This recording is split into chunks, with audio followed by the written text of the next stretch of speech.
C'était le matin, et l'or d'un soleil tout neuf tremblait sur les rides d'une mer paisible. Pour la majorité des goélands, ce n'est pas voler, mais manger qui importe. Pour moi, cependant, l'important n'était pas de manger, mais de voler. J'aimais, par-dessus tout, voler.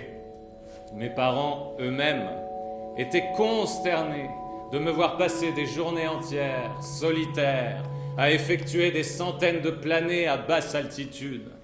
Je me hissais de rechef à 600 mètres au-dessus de l'océan sombre, plaquais contre moi la partie antérieure de mes ailes, déployais les extrémités de ma voilure et piquais droit vers la mer. À l'instant où je dépassais en chute libre les 1200 mètres, j'avais déjà atteint ma vitesse limite.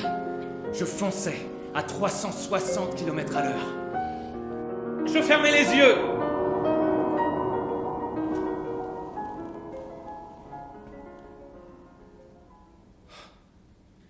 Être libre, apprendre à voler. Lorsque je rejoignis les miens sur le rivage, il faisait nuit noire. Les goélands étaient assemblés en grand conseil et se tenaient ainsi depuis un certain temps. Jonathan Livingston le goéland, tiens-toi debout en signe de honte.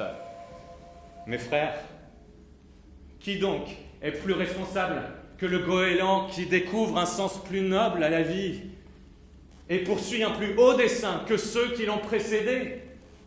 La fraternité est rompue et unanimement, faisant solennellement la sourde oreille, les goélands me tournèrent le dos. Qui êtes-vous? Nous sommes tes frères, John. Nous sommes venus te chercher pour te mener plus haut encore, pour te guider vers ta patrie. De patrie, je n'en ai point. Je suis un exclu. Encore quelques dizaines de mètres d'altitude et il me faudra renoncer à hisser plus haut ma vieille carcasse. Mais non, John. Tu peux t'élever davantage encore, car tu as voulu apprendre. Mais oui, c'est vrai. Je suis un goéland sans limite. Quand j'ouvris les yeux...